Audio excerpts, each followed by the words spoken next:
Okay, so we're looking at waves, and basically we can think about a wave as a disturbance, something that happens to a medium that takes it at equilibrium. Okay, the medium can be a string, the medium can be um, some type of fluid, it can be a solid, it can also be something as empty as a vacuum where we disturb the local electric and magnetic field. But the important thing to understand is that all waves carry with them both momentum and energy.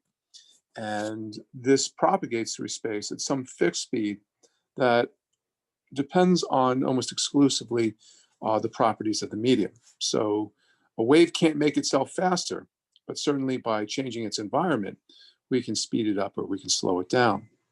This is a picture of a surface wave. These are common on the shorelines of any large body of water. This is an especially large one. And these surface waves are generated when wind transfers momentum and energy to the surface of the water. Okay, so a wave, again, propagates.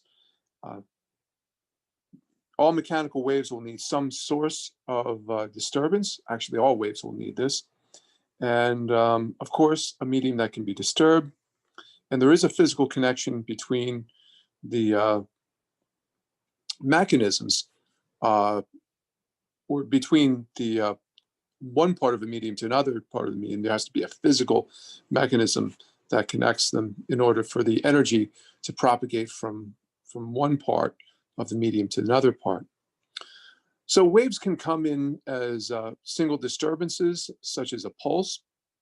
But the more interesting situation is when we have a continuous wave. And we say that waves like this, and this is a wave depicted by a harmonic wave, a sine wave or a cosine wave, we can see that it just repeats itself over and over and over again. These are periodic waves. We can assign a period to them. We can assign a frequency to them. And almost all more complex waves can be broken into smaller harmonic waves. So again, here's an example of a wave on a string. We simply disrupt the medium when the string is being pulled. It's at equilibrium. The force from the hand is equal and opposite to the force from the side that is connected. But if we give it a quick flip, we notice that we disturb the medium. Okay, I got to change tools right there. We disturb the medium and create a displacement from its original position. So instead of being flat right here, we now have this little pulse.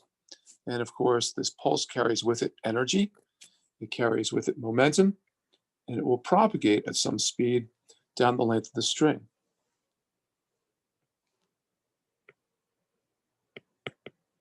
Oops, got stuck right here.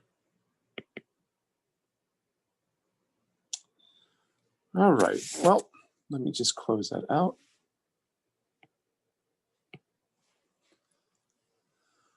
Now, there are two basic geometries of waves found in nature. In both these cases, we have a spring. We're going to propagate a wave on the string from left to right. So clearly you can see the wave is traveling in the x direction, the positive x direction, in both cases. What's different, however, is how we disturb the medium here. In the first case, in the case A, our disturbance is in the vertical direction, okay? Up and down, up and down, okay? Now, once again, our equilibrium position would be if the spring were flat. We call this a transverse wave because the direction that the wave travels is perpendicular or makes a 90-degree angle with respect to the velocity of the wave, the propagation direction, okay? In the other case, it's a little more difficult to see the type of disturbance that we have. But what we have here is we have compression, where some of the wave causes the spring to pile up, and we have rarefaction, or some of the spring stretches out. This is called a longitudinal wave. That's because the disturbance is is in the same direction as the direction of propagation. Now notice here we also have an amplitude. Typically, if we look at different parts of the spring and where they should be, we can measure how far they're displaced from their equilibrium position, and that would be the amplitude. In both cases, each wave will carry with it both energy and momentum, and each wave will travel at a particular velocity based on the properties of the spring. So again, transverse, perpendicular, there's a velocity, there is the displacement, longitudinal, there's a velocity, and again, there's the displacement. So for examples of transverse waves, obviously some simple ones would be a wave on a string, the wave on a spring that we saw, but there's also the electromagnetic wave. This is a disturbance in both the electric field and the magnetic field. Now, this can travel through a vacuum because in a vacuum, the equilibrium state is when both the electric field and the magnetic field are zero. Because the electric field can oscillate and produce a magnetic field, and a magnetic field can oscillate and produce an electric field through Maxwell's equation, this wave can sustain itself even through a vacuum.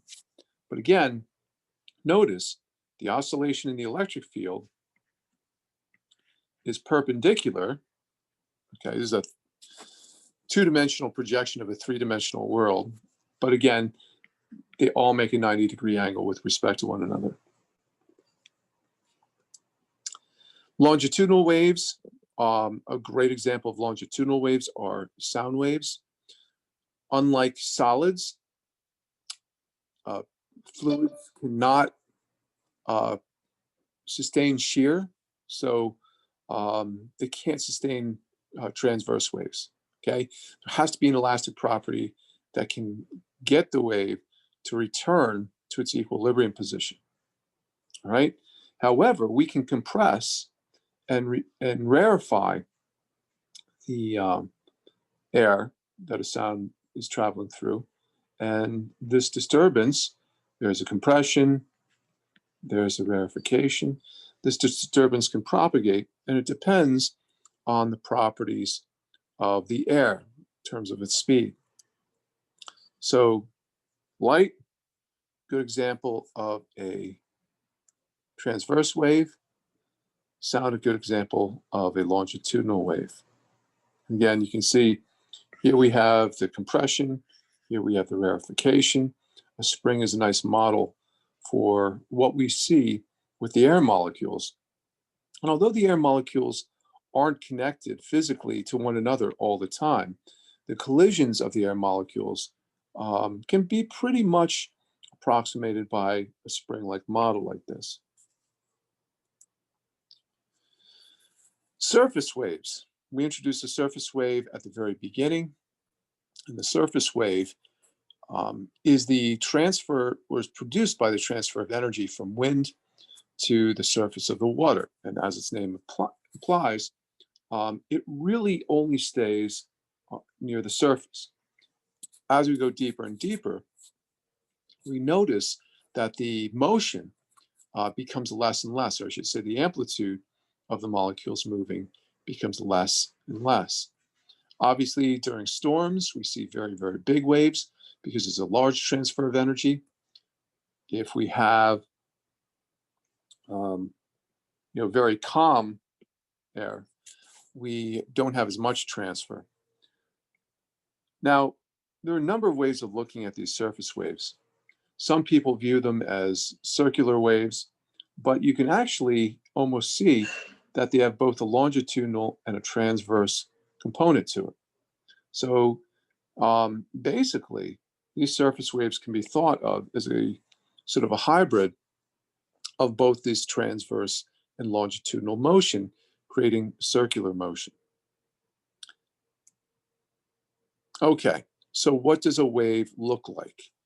Well, at one moment, we have this wave that looks like this. We've chosen a nice harmonic wave that was following sine. This will propagate through space. And at some later moment, it will be some distance v times t further away, okay? Basically, this wave is simply moving. This disturbance is moving at some velocity v. And again, the distance that it moves, you don't have to really do very complex mathematics to understand that if we take velocity and we multiply velocity, which is distance divided by time, we get the distance that the wave travels in the given amount of time. And again, here is how we would represent a longitudinal wave if we wanted to graph the density of the medium as a function of position, or as a function of time. And again, you know, unless it's a transverse wave on a string, these waves are hard to visualize. So we'll graph the displacement, or the amount that the medium has been disturbed from equilibrium, as a function of time or as a function of position.